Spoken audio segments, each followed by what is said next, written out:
The champagne bubbles caught the light from the crystal chandeliers above, each tiny sphere reflecting fractured versions of the room, distorted faces, glittering jewelry, expensive smiles that never quite reached anyone's eyes. I watched them rise in my untouched glass, thinking how perfectly they represented this entire evening. Beautiful, effervescent, and utterly empty. Lorenzo's hand rested on the small of my back, a gesture that once sent warmth through my entire body. Now it felt like a brand of ownership, present but disconnected, the way you'd touch a piece of furniture while talking to someone more interesting. He wasn't looking at me. He hadn't looked at me, really looked at me, in months. Mr. Vitali, we were just discussing the waterfront expansion, a man in a navy suit said, his cologne so aggressive it made my eyes water. I'd learned to identify the different scents of Lorenzo's business associates by now. This one smelled like cedar and desperation, probably trying too hard to impress. Your input would be invaluable. Lorenzo's fingers tightened slightly against my back. Not affection, just acknowledgement that I existed as an accessory to be repositioned. Elena, Cara, would you excuse me for a moment? Cara, dear. The Italian endearment had once made my heart flutter. Now it was just a verbal tick, as automatic and meaningless as a cough. I smiled the way I'd perfected over 3 years of marriage. Lips curved, eyes distant. The expression of a woman who'd learned that protest only prolonged the inevitable. Of course, I said, my voice carrying none of the exhaustion that had settled into my bones like sediment. He drifted away into the cluster of dark suits and calculated laughter, leaving me standing near the bar with my untouched champagne and the familiar weight of invisibility. The Castellano Gallery had been transformed for tonight's charity gala. My former colleagues had outdone themselves with the installation, creating an immersive experience that merged classical art with contemporary pieces. I'd helped plan events like this once, back when I was Elena Santori, art curator with a passion for bringing beauty into the world.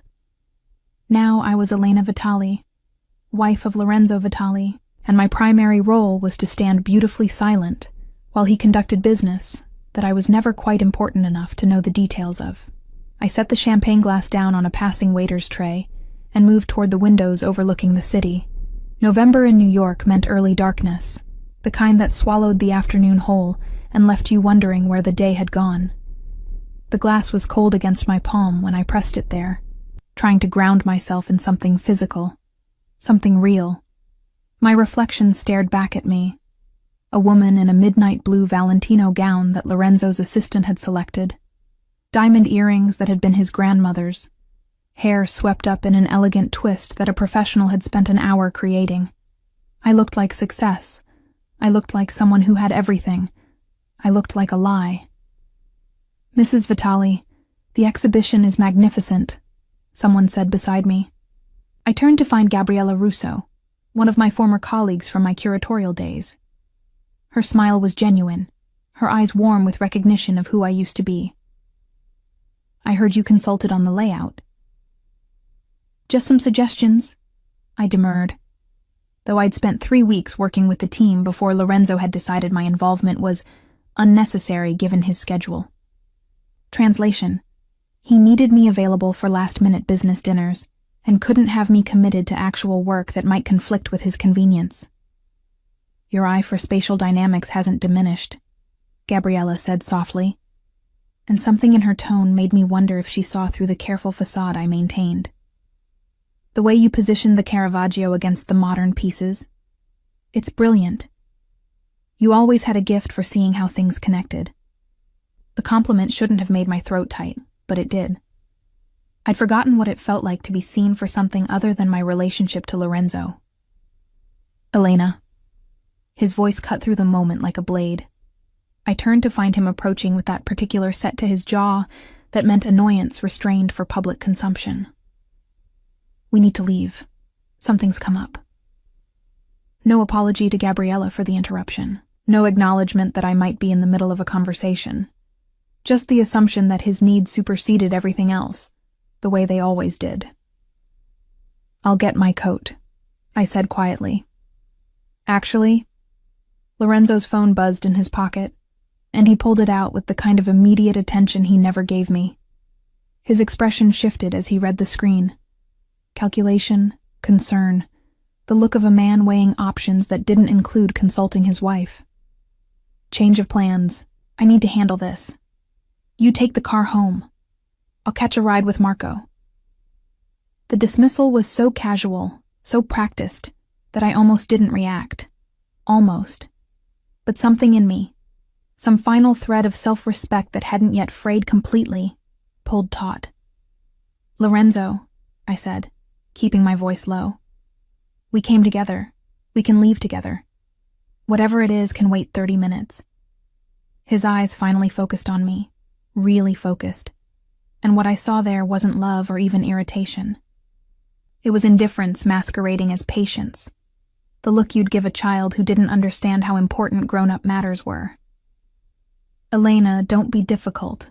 This is important business.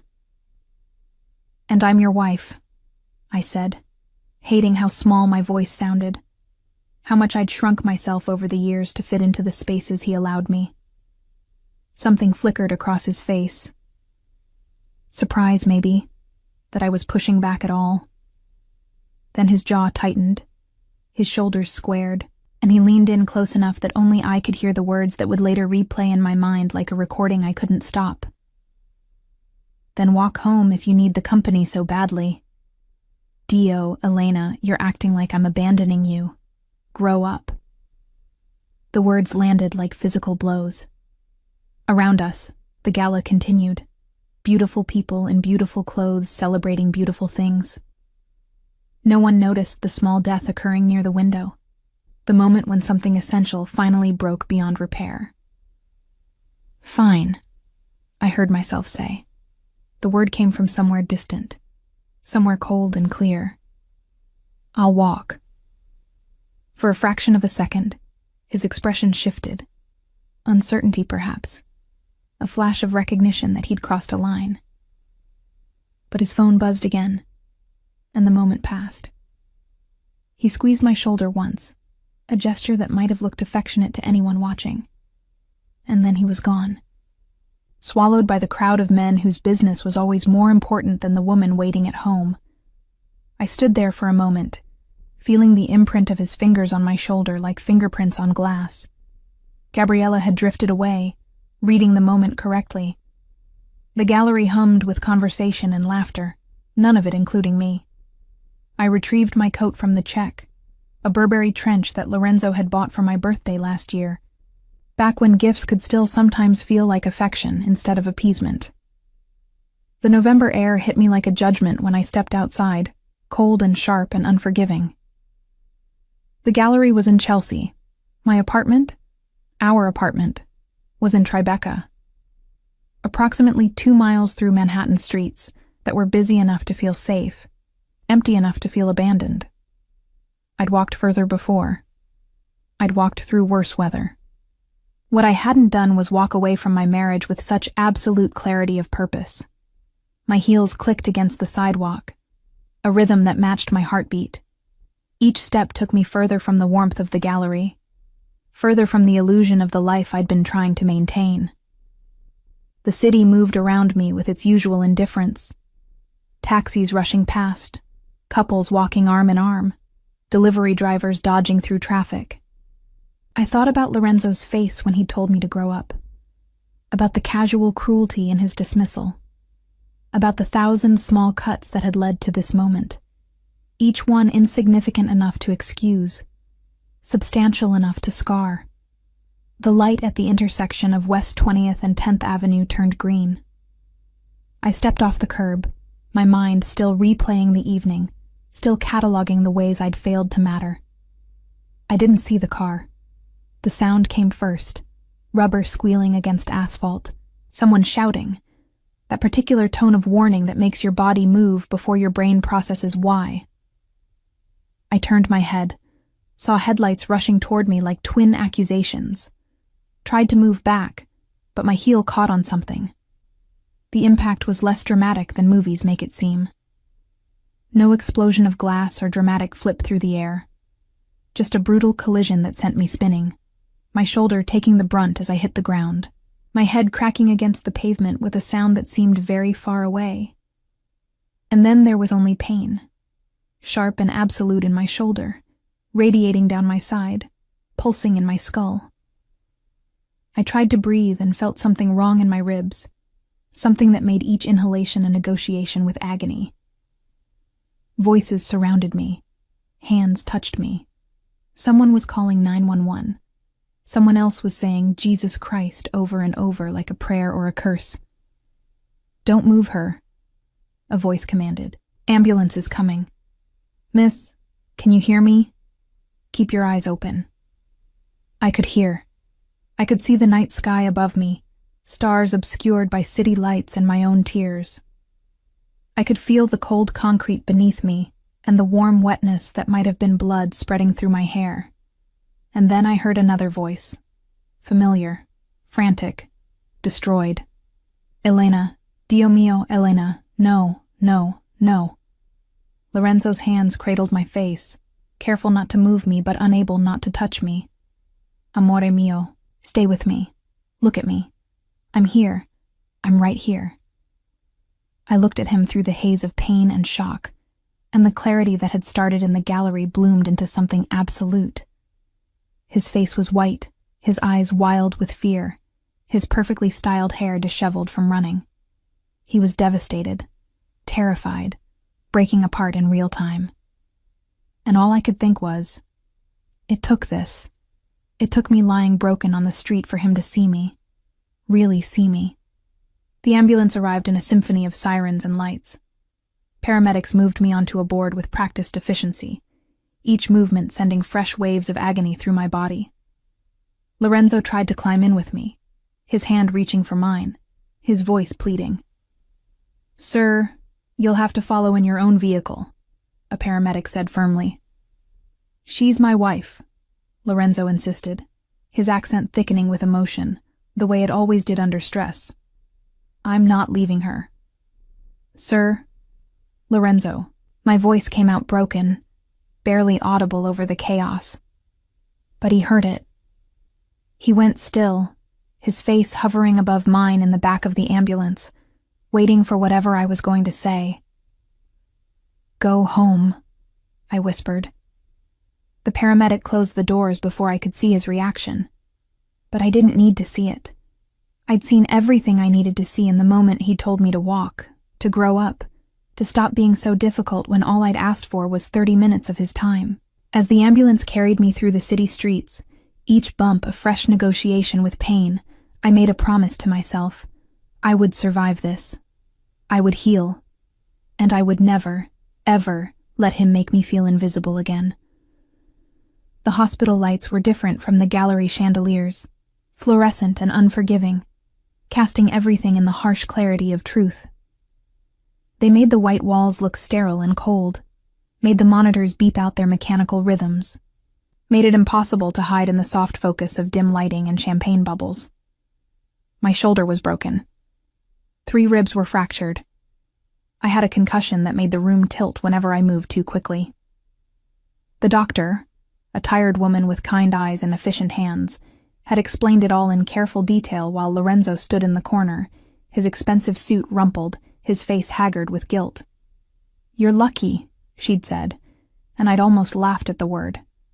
Lucky. As if luck had anything to do with being told to walk home alone, with stepping into traffic because my mind was elsewhere, with learning that your husband only truly sees you when you're broken on the ground. That had been 4 hours ago. Now it was almost 3 in the morning, and Lorenzo hadn't left. He'd pulled the uncomfortable hospital chair as close to my bed as possible, his hand resting near mine without quite touching, as if he'd finally learned that physical proximity wasn't the same as emotional connection. "Elena," he said for the 100th time, his voice rough from crying and apologizing and trying to explain away 3 years of neglect in a single night. "Amore, please, talk to me." I stared at the ceiling, counting the acoustic tiles because it was easier than looking at him. 23 across, 16 down. 368 perfect squares, each one exactly like the others, creating a pattern that made sense in a way my marriage never had. "The doctor said I can go home tomorrow," I said finally, my voice flat and distant. "If there are no complications." "Our home," he said quickly, leaning forward in the chair. "You'll come home and I'll take care of you. I'll work from the apartment. You're home," I corrected gently. "I'll be staying somewhere else during recovery." The silence that followed was so complete I could hear the nurses stationed down the hall, could hear the elevator dinging, could hear Lorenzo's sharp intake of breath that sounded like a wound. "What are you saying?" His hand finally moved to touch mine, and I pulled away before he could make contact. The movement sent pain shooting through my shoulder, but it was worth it to see him finally understand what rejection felt like. "I'm saying," I spoke slowly, carefully, each word chosen with the precision I used to use when curating an exhibition, "that I need space, that I need time, that I need to not be in a place where every room reminds me of how invisible I've become." "You're not invisible," he protested, standing now, pacing in the small space like a caged animal. "Dio mio, Elena, you're everything. You're my wife. I'm the woman you told to walk home alone at midnight in Manhattan." The words came out sharper than I intended, edged with all the pain that had nothing to do with broken bones. "I'm the woman whose company was so worthless to you that you literally suggested I trek 2 miles through the city rather than spend 30 minutes in a car with me." He stopped pacing, his back to me, his shoulders hunched in a way I'd never seen before. Lorenzo Vitali, who moved through the world with the confidence of a man who always knew he was the most dangerous person in any room, suddenly looked small. "I didn't think," he said, his voice breaking. "I wasn't thinking. The call was from Marco about the shipment issue, and I defaulted to work mode. I didn't mean—" "You never mean to," I interrupted. "You never mean to cancel our anniversary dinner. You never mean to forget my birthday. You never mean to spend every evening on your phone while I sit across from you trying to remember what we used to talk about before your business consumed everything." He turned then, and the devastation in his face was so complete, so genuine, that some part of me, the part that had loved him desperately once, ached in response. His eyes were red-rimmed, his hair falling across his forehead in a way that made him look younger, more vulnerable. "Tell me how to fix this," he begged. "Tell me what to do, and I'll do it. I'll change. I'll be better. Lorenzo." I said his name like a period at the end of a sentence, final and absolute. "You can't fix this tonight. You can't fix it with promises or panic or guilt. You can't fix 3 years of making me feel like an afterthought with 1 night of fear, because you almost lost me." "But I am losing you," he said, the words raw and desperate. "I can feel it. You're slipping away, and I don't know how to hold on." "Then let go," I whispered. "Let me go." The monitors beeped their steady rhythm, measuring heartbeats and oxygen levels, quantifying the ways my body was functioning even as everything else fell apart. A nurse poked her head in, took in the scene, the crying man, the emotionless patient, and retreated without comment. "I can't," Lorenzo said simply. "You're asking me to cut out my own heart." "No," I corrected, turning my head to finally look at him directly, ignoring the way the movement made the room spin. "I'm asking you to understand that you already did that to me. Slowly.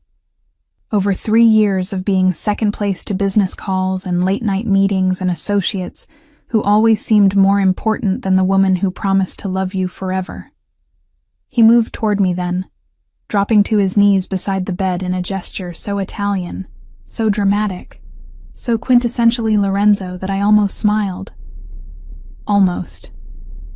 I love you," he said, his hand hovering over mine, not quite touching, finally learning the lesson of unwanted contact. I've loved you since the moment you walked into that gallery opening wearing that ridiculous purple dress and told me my tie was an insult to color theory. I remembered that night. 4 years ago, when I was still Elena Santori, confident and sharp-tongued, unafraid to tell a handsome stranger that his fashion choices were questionable.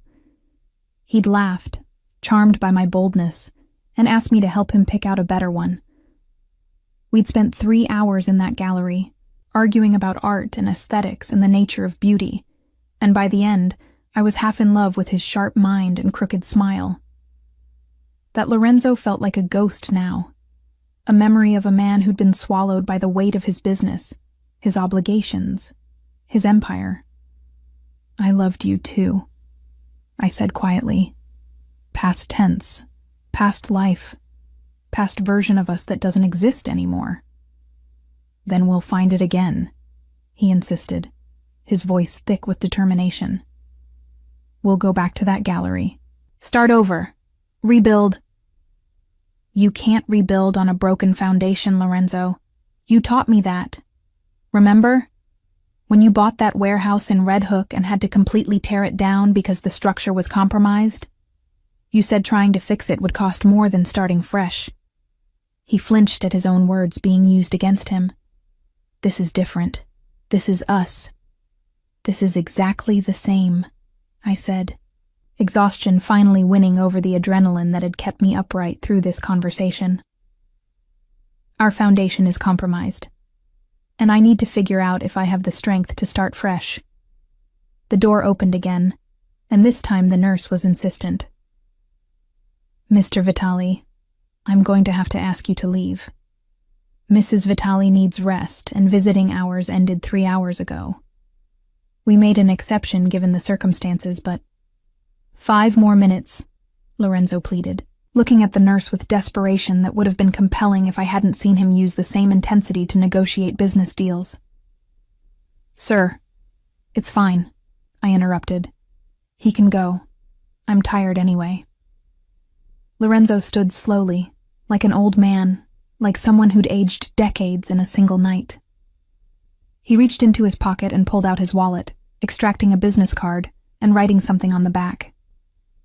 The number for my private driver, he said, placing it on the bedside table. Anytime, day or night. If you need anything at all, he'll bring it to you. And this, he wrote another number, is my personal cell, not the business line.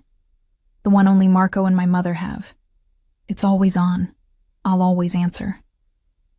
I didn't pick up the card, didn't acknowledge the gesture, just stared at the ceiling tiles and counted squares until I heard his footsteps retreating, until I heard the door close softly behind him. Only then did I allow the tears to come, silent and hot, sliding down my temples into my hair, released by pain and medication, and the terrible relief of finally saying what I'd held inside for too long. The next morning brought paperwork and discharge instructions, and a prescription for pain medication that would make the next few weeks bearable. It also brought my phone, which had been recovered from the accident scene and was now full of missed calls and messages. 47 from Lorenzo, 15 from Marco, his right-hand man, 8 from his mother, Katerina, and 1 from a number I hadn't seen in months. My former roommate, Sophia, who'd moved to Brooklyn and started a restoration studio. I called Sophia first. Elena? Her voice was thick with sleep, alarm replacing grogginess quickly. Dio mio, I saw the news this morning. They said there was an accident in Chelsea last night, and I thought, are you okay? Where are you? Hospital, I said, my voice rough from disuse and crying. But I'm being discharged today. Sophia, I need a favor. Anything, name it. Do you still have that spare room above your studio? The one you were going to rent out? Silence. Then carefully. Yes. But Elena, shouldn't you be going home? Lorenzo must be. I can't go back there, I interrupted. Not yet. Maybe not ever. I just need somewhere quiet to heal. somewhere that's mine. Come here, she said immediately, understanding in a way that only old friends could. Come home to us, for however long you need. I closed my eyes, feeling something like hope flickering in the wreckage. Thank you. When the nurse wheeled me out to the hospital entrance, I half expected Lorenzo to be waiting, but he wasn't. Just a black town car with tinted windows and a driver holding a sign with my name. Lorenzo's private driver, the one he'd promised would always be available. I almost laughed at the irony. Even now, even in his absence, he was trying to take care of me in the only way he knew how, through money and resources and the trappings of his power. I gave the driver Sophia's address in Brooklyn. He didn't ask questions, didn't comment on the fact that it wasn't the Tribeca apartment, just nodded and opened the door, helping me in with careful hands that were mindful of my injuries. As we drove through the city, past the gallery where everything had broken, past the intersection where I'd been hit, I felt something settling in my chest. Not peace. It was too soon for that. But a kind of quiet resolve. I was 28 years old. I was injured, but alive. I had friends who loved me, a career I'd abandoned that might still have a place for me, and a husband who'd finally learned, too late, what it felt like to be the one left behind. The driver's phone rang through the car's Bluetooth system. Lorenzo's name flashed on the screen. Sir, the driver answered. Did she get in the car? Lorenzo's voice filled the space, rough and desperate. Is she safe? Yes, sir. We're en route now. Tell her. Lorenzo stopped, the silence heavy. Tell her I'm sorry. Tell her I'll wait. Tell her I'll do better. The driver glanced at me in the rearview mirror, a question in his eyes. I shook my head once. There was nothing to tell Lorenzo that I hadn't already said. The time for words was past. Now there was only action, consequence, and the long, difficult work of figuring out who Elena Vitali was when she wasn't defined by being Lorenzo's wife. She heard you, sir, the driver said diplomatically. As we crossed into Brooklyn, leaving Manhattan and Lorenzo, and 3 years of slow dissolution behind, I pressed my hand carefully against my broken shoulder and felt, for the first time in years, like I was moving toward something instead of being slowly pulled under. Sophia's restoration studio occupied the ground floor of a converted warehouse in Greenpoint, the kind of Brooklyn neighborhood that had been rough 30 years ago, and was now gentrifying so fast you could watch the change happen in real time. The spare room above it was accessed by an external staircase, wrought iron that rang under my feet as the driver helped me up, each step a negotiation between my injured ribs and my desperate need for independence. The room was exactly what I needed. Small, clean, flooded with northern light from industrial windows that overlooked the East River. A bed, a dresser, a kitchenette that was really just a hot plate and a sink. No history, no ghosts, no memories of being slowly erased. It's perfect, I told Sophia, who hovered anxiously as I lowered myself onto the bed with a gasp that I tried to swallow. It's a shoebox, she corrected, her dark curls escaping from the messy bun she always wore when working. But it's yours for as long as you need it. No rent, no questions, no... I'll pay rent, I interrupted. I'm not a charity case. Elena, I need to do this myself, I said, hearing the edge in my voice and trying to soften it.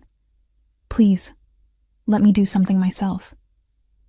She studied me for a long moment, her artist's eyes seeing too much, then nodded. We'll figure it out. For now, rest. I'll bring soup later. After she left, I sat on the edge of the bed and stared at my phone. The messages from Lorenzo had stopped, not because he'd given up, but because he'd switched tactics. Now the messages came from his mother. Elena, figlia mia. Lorenzo told me what happened. I'm lighting candles for your recovery. When you're ready to talk, I'm here. Please don't make hasty decisions while you're in pain. Pain clouds judgment. He's devastated, Elena. I've never seen my son like this. give him a chance to prove he can change. I deleted them all without responding. Katerina Vitali was a force of nature.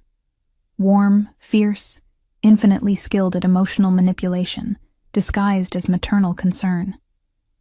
She'd welcomed me into the family with genuine joy, had taken me to her favorite trattorias, had taught me to make Lorenzo's favorite pasta from scratch. But her loyalty would always belong to her son first. The pain medication made my thoughts fuzzy, made the afternoon bleed into evening without clear boundaries. I slept fitfully, waking to the sound of boats on the river, to the distant rumble of the subway, to Sophia climbing the stairs with promised soup, and a look that said she wanted to ask 1,000 questions but wouldn't. 3 days passed in that hazy rhythm. Sleep, medication, small movements around the room that left me breathless. Sophia checked on me regularly, but gave me space, understanding what I needed even when I couldn't articulate it myself. On the 4th day, I woke feeling clearer. The pain was still there, but had dulled to something manageable, something that didn't consume all my attention. I showered carefully, avoiding getting the dressing on my shoulder wet, and looked at my reflection in the small mirror above the sink. The woman staring back at me was a stranger, paler, thinner. Purple bruises blooming across her collarbone like grotesque flowers. But her eyes were focused in a way they hadn't been in years. I was sitting by the window, watching tugboats guide a container ship down the river, when the nausea hit. It came in a wave so sudden and absolute that I barely made it to the bathroom before vomiting up the tea and toast Sophia had brought earlier. When it passed, I sat on the cold tile floor, my forehead pressed against the wall, wondering if it was the pain medication or stress or... The thought crystallized slowly, reluctantly, like ice forming on water. When was my last period? I counted back through the haze of hospital days and accident trauma and pre-accident numbness. 6 weeks. Maybe 7. I'd been so consumed with trying to salvage my marriage that I hadn't noticed. I pulled out my phone with shaking hands and ordered a pregnancy test from a pharmacy that promised delivery within an hour. Then I sat on the bathroom floor and cried, not from pain or fear or grief, but from the sheer cosmic irony of it all. The universe had a wicked sense of timing. The test was positive. Both tests. All 3 tests I'd had them send because I couldn't believe it the first time, the second time, even the 3rd time when the lines appeared with damning clarity. I was pregnant with Lorenzo Vitali's child. I'd spent 3 years trying to get pregnant, back when I still believed a baby might bring us closer, might remind Lorenzo of why he'd fallen in love with me. We'd stopped trying about a year ago, not because we'd officially decided to, but because intimate moments had become so rare that prevention seemed unnecessary. And now, when I'd finally found the courage to leave, to draw a line in the sand and say enough. Now, when I was sitting in a spare room above a restoration studio, counting bruises and broken bones and trying to figure out who I was without him. Now there was a cluster of cells dividing inside me, oblivious to the wreckage of my marriage, to the impossibility of its timing, to the way it changed everything and nothing simultaneously. I called Lorenzo, not because I wanted to, but because he deserved to know, and because putting it off would only make it harder. He answered before the first ring finished. Elena. Dio mio. Elena. Are you okay? Are you hurt? Do you need... I'm pregnant, I said, cutting through his panic. The words landed in the silence like stones dropped in still water. I heard his breath catch, heard the rustle of fabric as he moved, sitting down probably, or standing up, something physical to anchor himself. When he spoke again, his voice was raw with emotion. I couldn't quite parse. Pregnant? I'm pregnant, I repeated. About 7 weeks, I think. I took 3 tests. They're all positive. Are you... He stopped, started again. How are you feeling? Is the baby okay? The accident, did the doctors— I didn't know when I was in the hospital, I said, but I'll make an appointment. Get checked. Make sure everything's fine. I'll come with you, he said immediately. To the appointment. I'll cancel everything. Lorenzo. I said his name like a stop sign. I'm telling you because you have a right to know. But this doesn't change what I said in the hospital. This doesn't fix us. It's our child, Elena. Our baby. How can that not change? Because a baby isn't a Band-Aid, I interrupted, my voice sharper than I intended. A baby isn't a solution to a broken marriage. It's a human being who deserves parents who can coexist in the same room without one of them feeling invisible. You were never invisible, he protested, but his voice lacked conviction now. We both knew it was a lie. I'm keeping the baby, I said, needing to establish this before he could make it into a negotiation. And you can be as involved as you want to be, as a father. But Lorenzo, listen to me carefully. I will let you be a father to this child. I will never let you be my husband again. The silence stretched so long I thought the call had dropped. Then, never? Never, I confirmed, and saying it felt like releasing something I'd been holding too tightly for too long. We're done, Lorenzo. The marriage is over. But we're going to be parents, and we're going to have to figure out how to do that without being together. I can't accept that, he said, but there was desperation rather than authority in his tone. I won't. Elena, I love you. I've always loved you. I got lost. I let the business consume me. I forgot what mattered most. But I'm remembering now. I'm changing. You're changing because you're scared, I interrupted. You're changing because I left, because I almost died, because suddenly I'm not a guarantee anymore. But Lorenzo, real change doesn't happen in crisis. Real change happens in the boring moments. In the Tuesday evenings and the lazy Sunday mornings and all the unremarkable days when there's no drama to force your attention. Then give me those days, he begged. Give me a chance to prove it. Move back home. Let me take care of you during the pregnancy. Let me show you I can be different. I looked out the window at the river, at the city glittering across the water, at the life I was trying to build from the ruins of my marriage. I need to do this on my own first. I need to remember who Elena Santori was before she became Elena Vitali and forgot herself in the process. And the baby. His voice broke on the word. The baby deserves a father who shows up, who doesn't miss appointments because of business calls, who doesn't make promises he can't keep. I paused, then added more gently, I believe you want to be that person, Lorenzo. I really do, but wanting and doing are different things. I'll prove it, he said fiercely. I'll prove I can be that father, that husband, that man you fell in love with.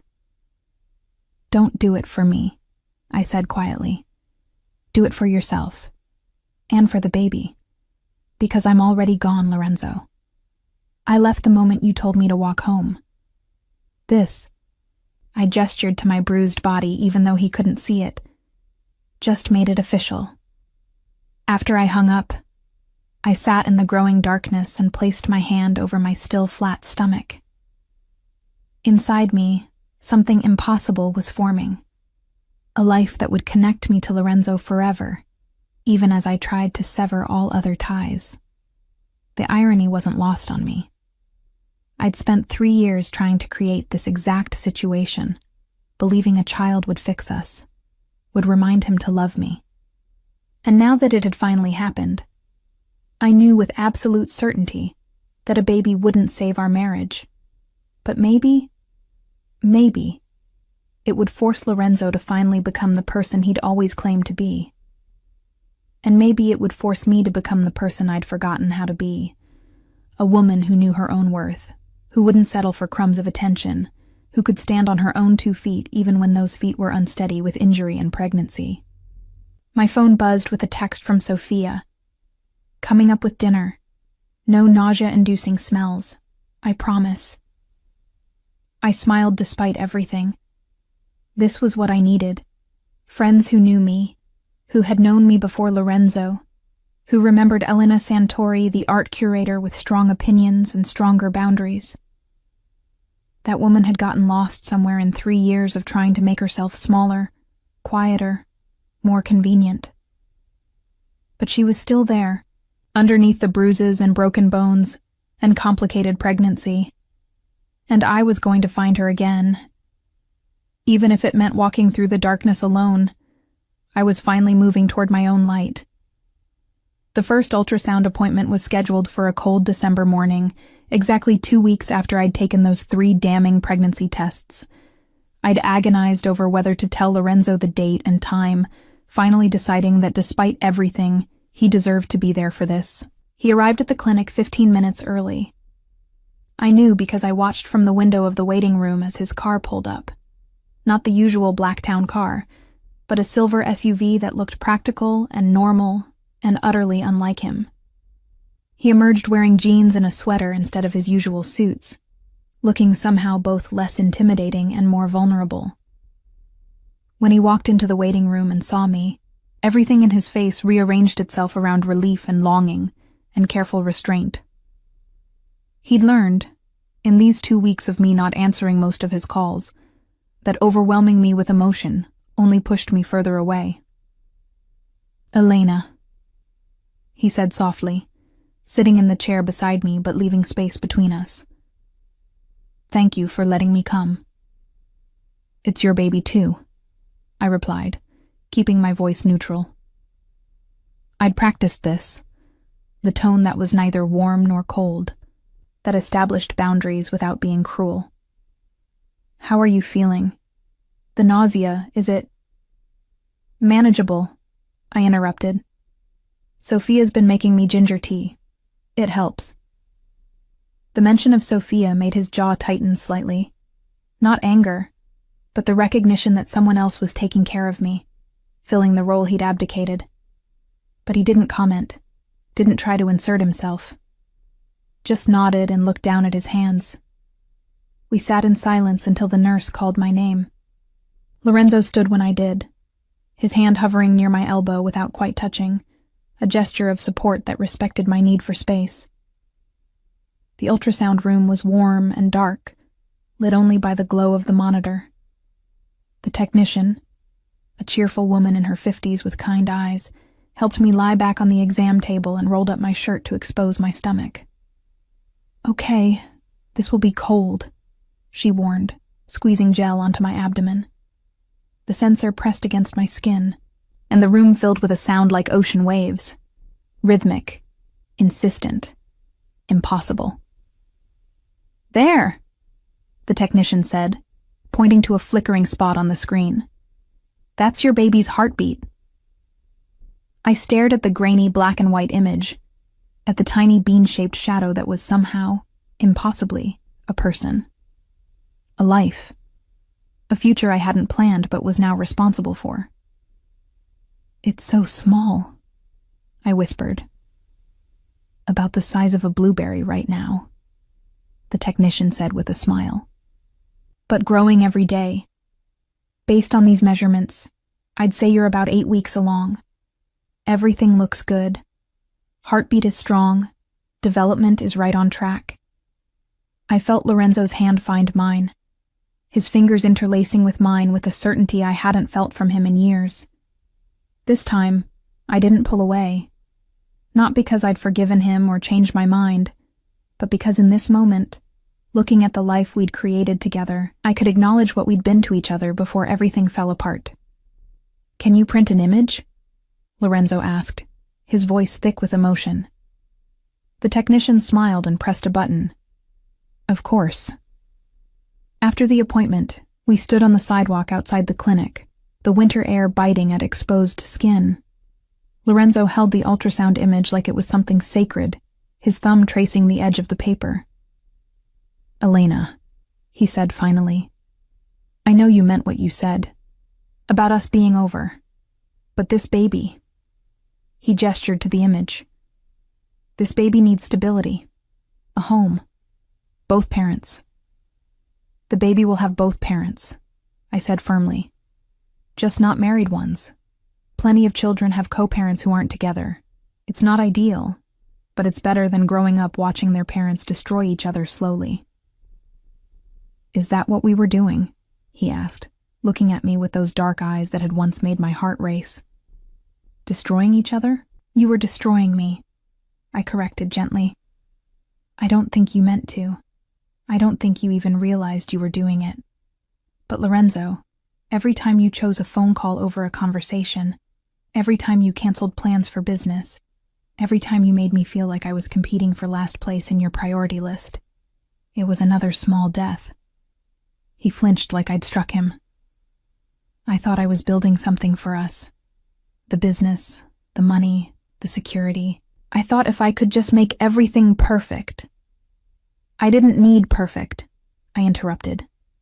I needed present. I needed you to look at me the way you looked at your phone. I needed to matter as much as your next deal. You mattered more, he insisted. You matter more than anything. I didn't know how to show it. My father, he taught me that providing was love, that building an empire for your family was how you proved devotion. I thought, your father was wrong, I said, not unkindly. Or maybe he was right for his time, for his marriage. But I didn't need an empire, Lorenzo. I needed a partner. He was quiet for a long moment, studying the ultrasound image like it held answers we couldn't articulate. What if I learned? What if I proved I could be that partner? Then you'd be a better father, I said. And maybe, eventually, a friend. But not a husband. Not again. Why not? The question was almost plaintive. If I change, if I become the man you needed all along, why couldn't we? Because I can't spend my life waiting to see if the change is real, I said. The words harder than I intended, but true nonetheless. Because I'm exhausted, Lorenzo. I'm tired of auditioning for your attention. I'm tired of wondering if this time will be different. I'm tired of being the one who adapts and accommodates and shrinks herself to fit into the spaces you leave available. I don't want you to shrink, he said desperately. I want you to take up all the space. I want you to be so present in my life that I can't ignore you even if I tried. Then do that for the baby, I said, placing my hand over my stomach. Be so present in this child's life that absence isn't an option. Prove you can show up consistently, not just in crisis, but in mundane moments. Do that for a year, for 2 years, and maybe we can have a real conversation about what's possible between us. A year, he repeated, as if testing the weight of that much time. You want me to wait a year before we even discuss reconciliation? I want you to stop thinking about reconciliation, I corrected. I want you to think about being a father, about showing up for doctor's appointments and helping pick out cribs and learning how to change diapers. I want you to prove that when this baby cries at 3 a.m., you'll be there, not sending your driver, not having your assistant handle it, but actually physically present. Something shifted in his expression, determination replacing desperation. I can do that. I will do that. Then do it, I said simply. Not for me, for them. I gestured to the ultrasound image. Do it because a child deserves more than I got. We stood in silence, the city moving around us with indifferent rhythm. Finally, Lorenzo carefully folded the ultrasound image and put it in his wallet, the gesture somehow both tender and heartbreaking. Can I at least help financially? He asked. The medical expenses, the apartment. Sophia's place is too small for you and a baby. Let me find you somewhere better, somewhere safe. I'm not taking your money, Lorenzo. It's not my money, he countered. It's our child's future. Let me provide that much. Please. I wanted to refuse on principle, wanted to prove I could do this completely alone. But practicality warred with pride, and practicality won. Fine. Medical expenses only. And Lorenzo... I paused, making sure he was really hearing me. If you want to help find an apartment, you find me options, but I make the final choice. And your name doesn't go on the lease. This is my space, not ours. Deal. He agreed quickly. Then, more hesitantly, can I call you? Not every day if you don't want, but regularly. Check in on how you're feeling. Make sure you're okay. Once a week, I said. You can call once a week. And Lorenzo, the calls need to be short. 10 minutes maximum. I can't handle the emotional intensity of longer conversations right now. He nodded, accepting the limits I was setting, and I saw something in his face that I hadn't seen in years. Respect for my boundaries. Not agreement necessarily, but acknowledgement that my needs mattered as much as his wants. 3 weeks later, I moved into a 1-bedroom apartment in Carroll Gardens that Lorenzo's real estate contact had found. It was small but bright, with hardwood floors and a tiny balcony overlooking a tree-lined street. The rent was reasonable enough that I could afford it with the freelance consulting work I'd started taking on from galleries and private collectors.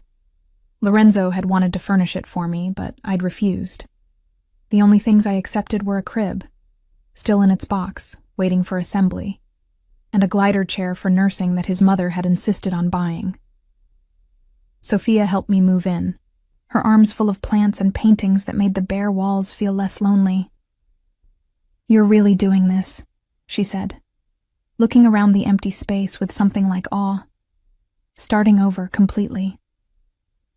"I don't have a choice," I replied, unpacking the few belongings I'd accumulated in the past month. "I'm going to be someone's mother in 7 months. I need to remember how to be a whole person first." "And Lorenzo?" I shrugged carefully. My shoulder still ached in cold weather, a permanent reminder of that night. Lorenzo's learning how to be a father. We'll see if he can sustain it beyond the initial guilt and panic. But even as I said it, I noticed small changes in our weekly phone calls. He asked about my symptoms without being overbearing, sent links to parenting articles without mansplaining them, showed up to the second ultrasound appointment on time, and stayed quiet during the exam, his hand finding mine only at the moment when we heard the heartbeat again. He was trying, genuinely, consistently trying.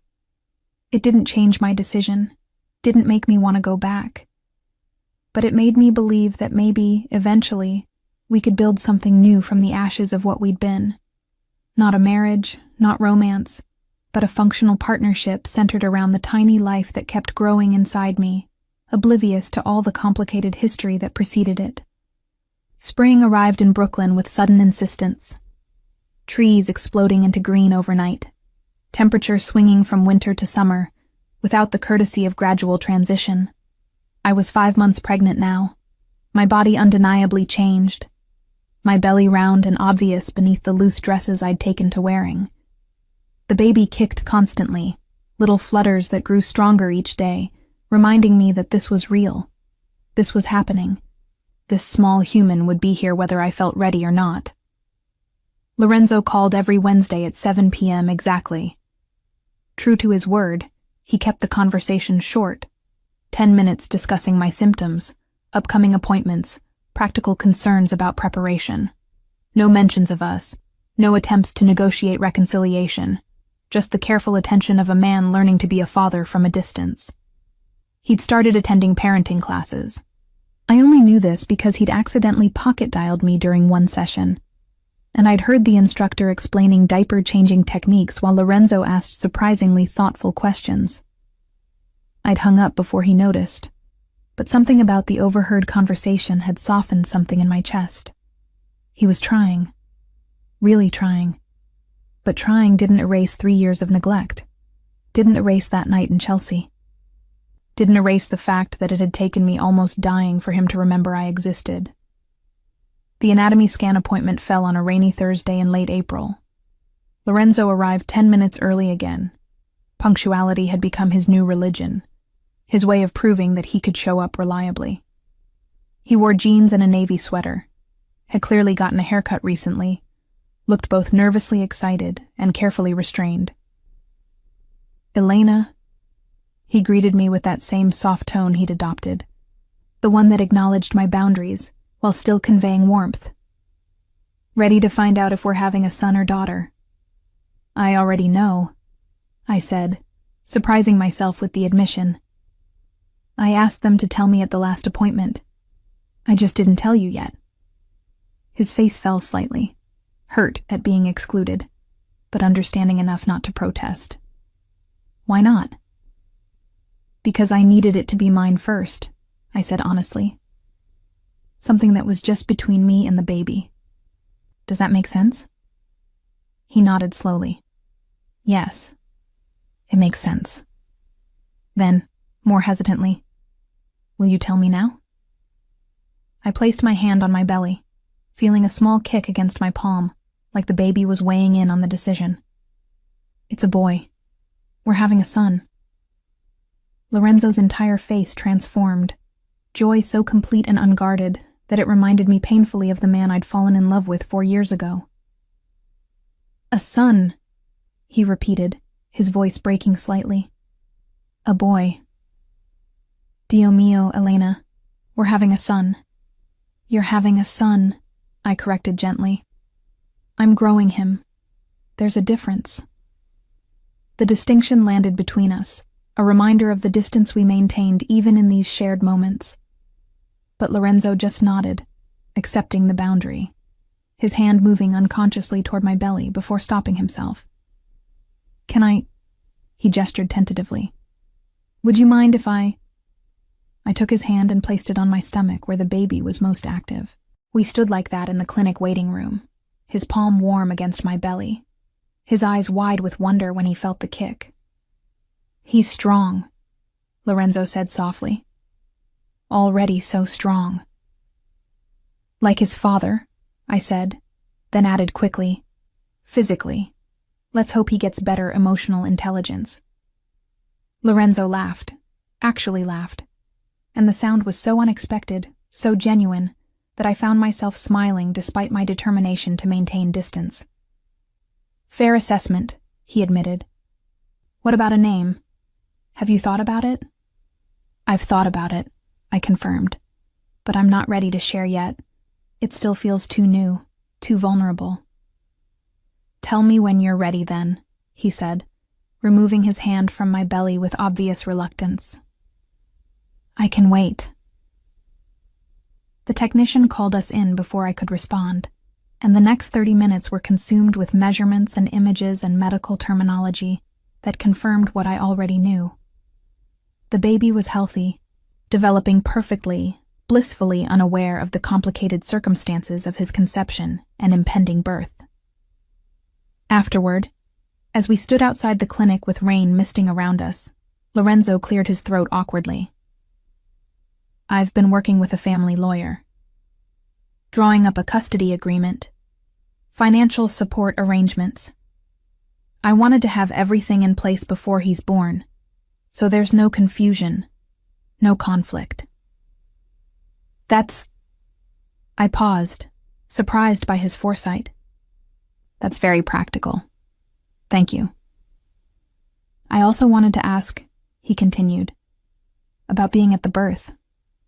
I know you might not want me there, given everything, but I'd like to be. If you're comfortable with it." I studied his face, the genuine hope in his eyes, the careful way he'd phrased it as a request rather than a demand or assumption. This was the Lorenzo I'd needed 3 years ago, considerate, present, aware that his wants didn't automatically supersede mine. "I'll think about it," I said finally. "Ask me again at 8 months. I'll have a better sense of what I need by then." He nodded, respecting the non-answer. "The apartment," he said, shifting topics. "Is it working out? Do you need anything?" "It's good," I confirmed. "Sophia helped me paint the nursery last week. Soft gray with white trim. The crib is finally assembled. I could have done that, he said quickly, if you'd asked. I know how to use tools. I know you do, I replied. But I needed to do it myself. Well, Sophia and I did it together. It took 3 hours and a lot of cursing, but we managed. Something flickered across his face. Not quite jealousy, but close. The recognition that other people were filling roles he'd once occupied. Elena, He stopped, started again. I'm trying very hard to give you space, to respect your boundaries. But it's killing me, knowing you're doing all this alone, knowing I should be there. You weren't there before, I said, not cruelly but factually. When I needed you to care about the mundane daily things that make up a life. You were always somewhere else, always distracted. Why should now be different? Because now I understand what I lost, he said, his voice raw. I understand that those mundane moments were everything, that coming home to you was the best part of my day, and I was too stupid to realize it. That talking about nothing while cooking dinner together was worth more than any business deal. Lorenzo? I know, he interrupted. I know it's too late. I know I don't get to have those moments back. But Elena, please, let me have the new moments. Let me be there for this. For him. He gestured to my belly. Let me prove I can be the father he deserves. You are being that father, I said, and meant it. You're showing up. You're following through. You're learning. That's exactly what I asked you to do. But I want more, he admitted. I want to come home to you at the end of the day. I want to feel him kick at 3 a.m. I want to paint nurseries and assemble cribs and argue about names. I want... He stopped, recognizing he was pushing too hard. I'm sorry. I said I'd respect your boundaries, and here I am trampling them. No, I said quietly. You're being honest. That's not trampling. That's just painful. For both of us. We stood in silence, rain falling harder now, turning the spring afternoon gray and cold. Finally, Lorenzo pulled his keys from his pocket. My car's just around the corner. Let me drive you home. I can take the subway. Elena, per favore. It's raining. You're pregnant, and you're still recovering from being hit by a car 6 months ago. Let me do this one thing. I wanted to refuse on principle, but my shoulder ached in the damp weather, my feet were swollen, and the walk to the subway suddenly felt insurmountable. Okay, I agreed. Thank you. The drive to Carroll Gardens was quiet, punctuated only by the steady rhythm of windshield wipers.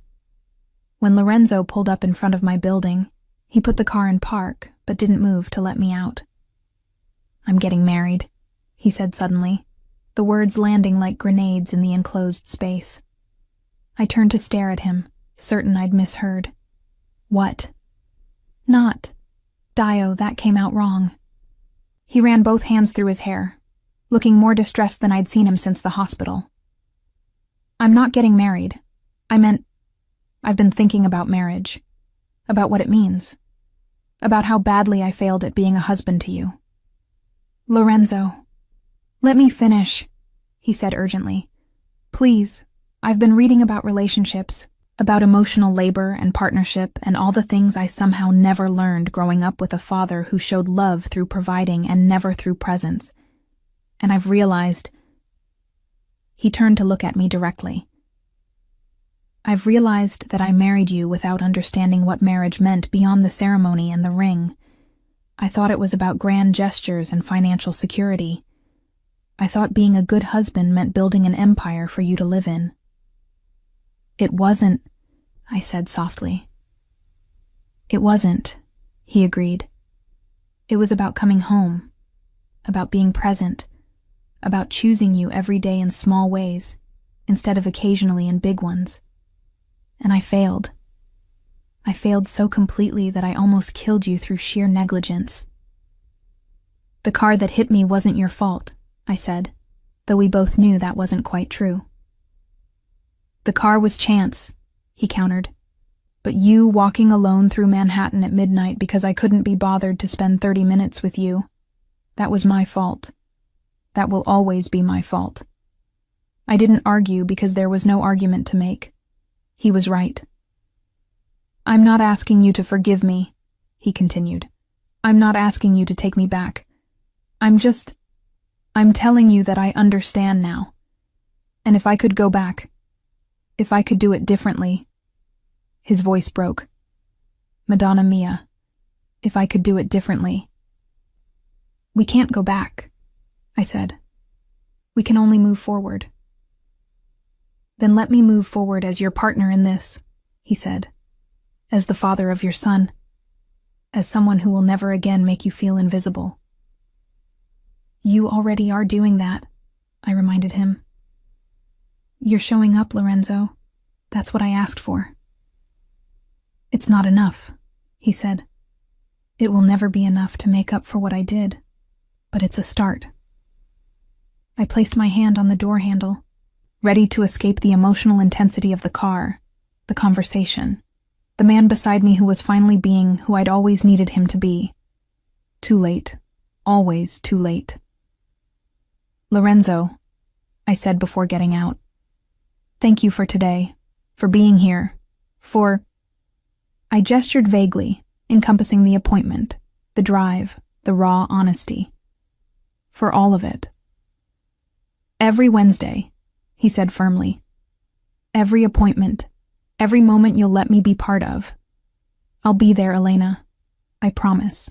I nodded once and stepped out into the rain, feeling his eyes on me as I climbed the steps to my building. When I reached the door and looked back, he was still there, parked at the curb, watching to make sure I got inside safely. It was such a small thing, such a mundane gesture of care. And yet it was exactly what I'd needed 3 years ago. The irony tasted bitter on my tongue as I climbed the stairs to my apartment, one hand on my belly, feeling our son move beneath my palm. Proof that sometimes the thing you wanted most arrives at the moment you've finally learned to stop wanting it. Labor started at 2:17 a.m. on a humid July night, 3 days before my due date. I woke to a contraction that felt like someone had wrapped a steel band around my middle and was systematically tightening it. Then another. Then another. Building in intensity with terrifying speed. I'd been planning to labor at home for as long as possible, managing through the early stages before heading to the hospital. But my body had other plans, the contractions coming hard and fast with only minutes between them. I called Lorenzo because he'd asked me to, because he'd made me promise during one of our Wednesday calls that I would reach out when labor started regardless of the hour. The phone rang twice before he answered, his voice rough with sleep. "Elena, is it—" "It's time," I said, trying to keep my voice steady through another contraction. "I'm calling an Uber to the hospital. I just wanted you to know." "No Uber," he said, and I heard rustling, rapid movement, the jingle of keys. "I'm already in my car. I'll be there in 15 minutes. Less. Don't move. Don't leave without me." "Lorenzo, I can—" "Please," he interrupted, his voice raw with something between panic and pleading. "Let me do this. Let me be there from the beginning." I wanted to argue that he'd missed the actual beginning, the conception, the first trimester, the months of morning sickness and fatigue and body changes. But another contraction stole my breath, and when it passed, all I could manage was a whispered, "Okay." He made it in 12 minutes. I know because I counted each one while pacing my apartment, breathing through contractions, trying to remember the techniques from the birthing class I'd taken with Sophia. When his knock came at the door, I opened it to find Lorenzo looking simultaneously terrified and determined, dressed in jeans and a t-shirt I'd never seen before, his hair uncombed, his usual polish completely absent. "How far apart?" he asked, taking my overnight bag without waiting for permission. 3 minutes, I said, then doubled over as another contraction hit. His hand found the small of my back, applying pressure exactly where the birthing instructor had demonstrated. I leaned into it without thinking, letting him support me through the wave of pain. "We need to go," he said when I could breathe again. "Now. You're in advanced labor." The drive to the hospital was a blur of contractions and traffic lights, and Lorenzo's steady voice reminding me to breathe, telling me I was doing great, promising that we were almost there. His hand found mine somewhere along the way, our fingers interlacing with the ease of muscle memory from a marriage that officially ended 6 months ago. The hospital staff took one look at me and rushed me to a delivery room. The doctor confirmed what I already knew. I was fully dilated, ready to push. No time for the epidural I'd planned on getting. "Natural childbirth it is," the nurse said cheerfully, as if this was a choice I'd made rather than my body's rebellion against my carefully laid plans. Lorenzo stayed by my head, his hand in mine, his voice in my ear providing a steady stream of encouragement in Italian and English. "Bella, brava, forte, you're so strong, you can do this. Our son is almost here." The pain was unlike anything I'd experienced. Not sharp like the accident, but consuming, all-encompassing. A force that demanded every ounce of my attention and strength. I pushed when they told me to push, breathed when they told me to breathe, existed in a timeless space where nothing existed except the work of bringing my son into the world. And then, after 2 hours that felt like 2 minutes and 2 years simultaneously, there was a cry, high and indignant and absolutely perfect. "It's a boy," the doctor announced, as if we hadn't known, and placed him on my chest, this small red-faced creature who was mine, ours, more real than anything I'd ever held. I looked down at him through tears I hadn't realized I was crying, at his perfect tiny fingers and nose and mouth. "Hi," I whispered. "Hi, baby. I'm your mama." Beside me, Lorenzo made a sound that might have been a sob or a laugh or both. His hand came to rest on our son's back, so gentle, so reverent, as if afraid he might break this perfect thing we'd made. "He's beautiful," Lorenzo breathed. "Elena, he's perfect." "He is," I agreed, unable to look away from my son's face. The nurses took him briefly for measurements and tests, returning him wrapped in a blue and white striped blanket, a tiny hat covering his dark hair. 8 pounds, 2 ounces, they reported. 21 inches. Perfect APGAR scores. This is one healthy baby. "Do we have a name?" the nurse asked, pen poised over paperwork. I looked at Lorenzo, seeing the hope and question in his eyes. We'd never discussed this. I told him weeks ago that I was keeping the name private, that it was mine to hold until the baby arrived. "Matteo," I said softly. "Matteo James Vitali." Lorenzo's eyes widened. "James, that's your father's name." I nodded. "And Matteo because it means gift of God, which he is, despite everything, despite all the ways his arrival was unexpected and complicated. He's still a gift." "It's perfect," Lorenzo said, his voice thick with emotion. "He's perfect. You're—" He stopped, seeming to realize he was about to cross a line. "You did so well, Elena. You were incredible." The next few hours passed in a haze of exhaustion and awe. Nurses came and went, checking vitals, teaching me about breastfeeding, explaining postpartum care. Lorenzo stayed the entire time, making himself useful in small ways, adjusting pillows, fetching water, holding Matteo while I used the bathroom on wobbly legs. He'd changed, I realized, watching him cradle our son with unexpected competence.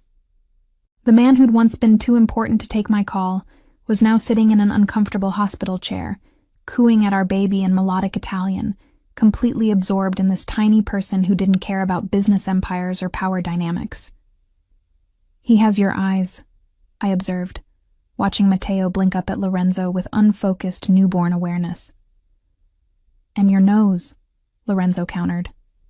"And hopefully your kindness, your patience, your strength." Lorenzo. I know, he said quickly. I know you don't want to hear this.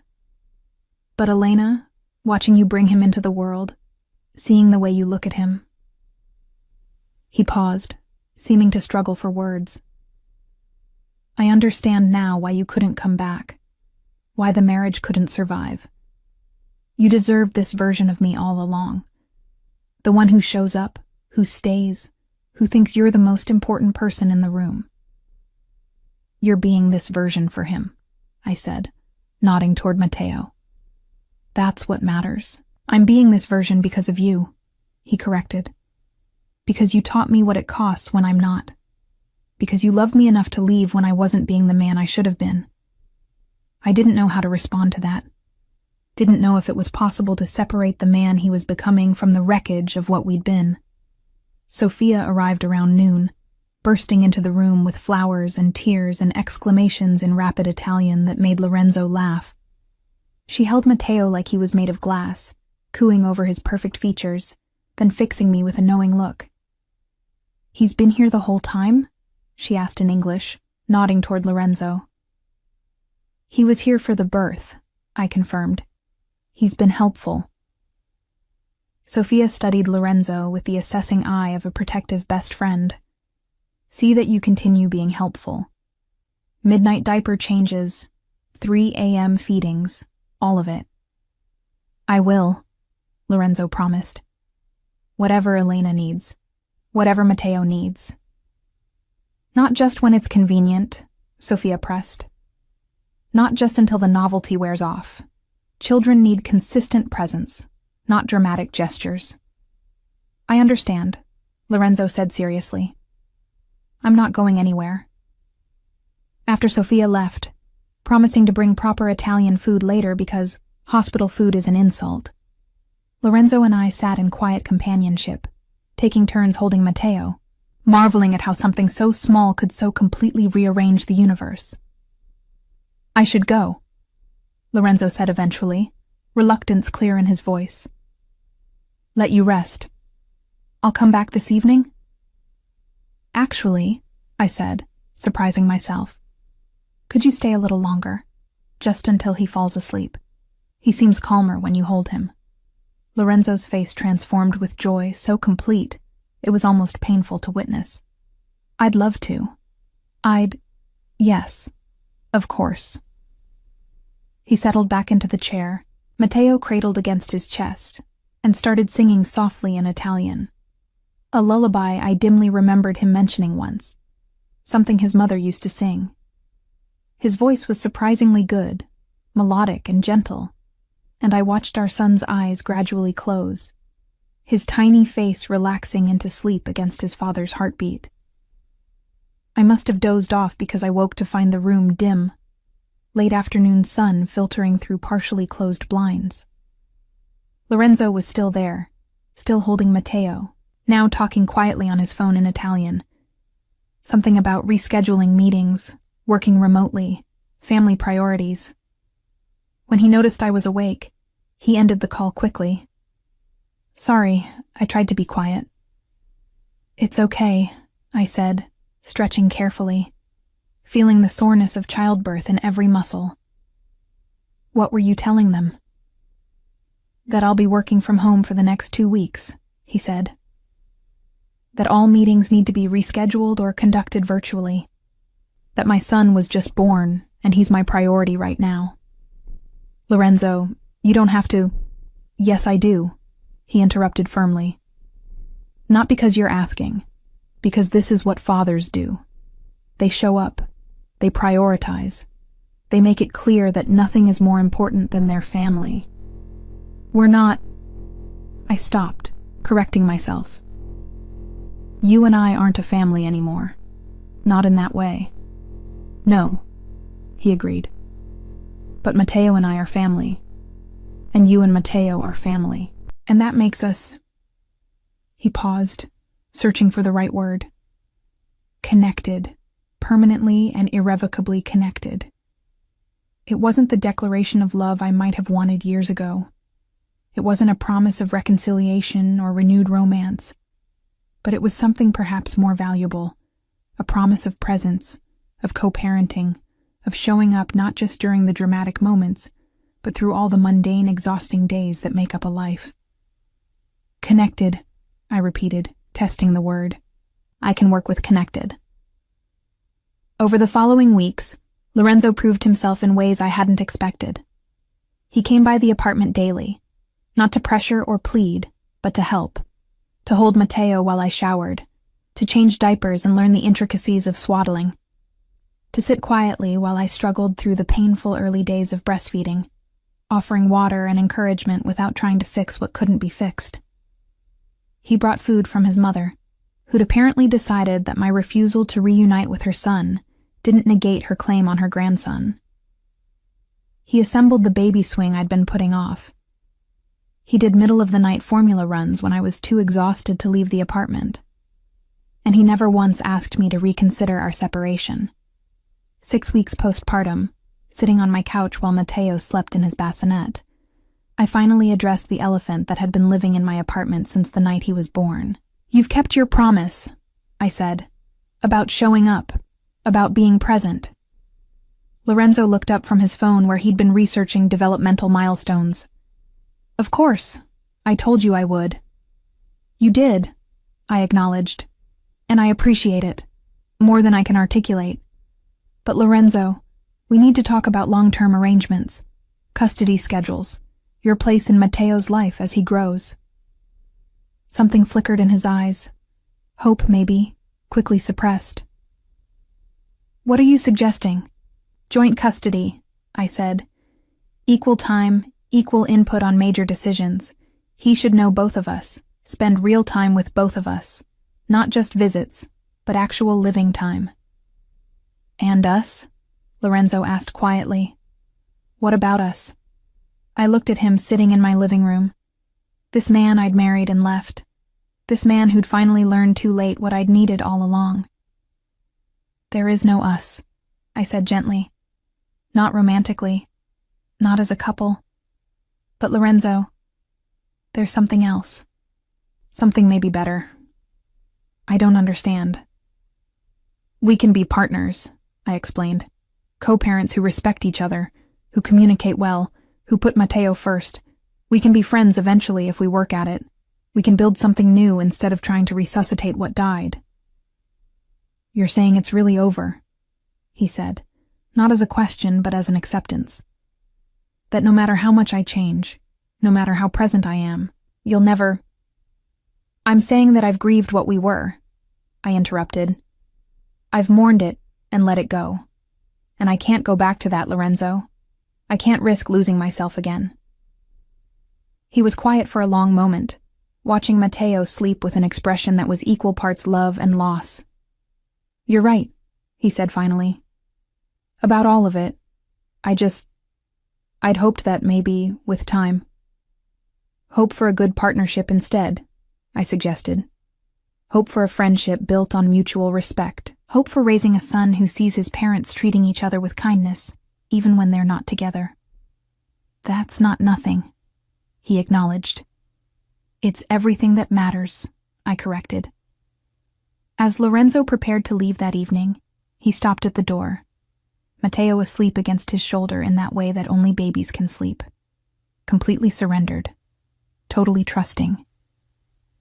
"Elena," he said softly, "I want you to know, I'm grateful for this, for the chance to be his father, for not shutting me out completely. I know I didn't earn it." "You're earning it now," I said. "Every day. That's what counts." He nodded once and carefully transferred Mateo to his bassinet with the competence of someone who'd been practicing, who'd watched the YouTube videos and read the books, and genuinely wanted to be good at this. "Wednesday call?" he asked, maintaining our routine.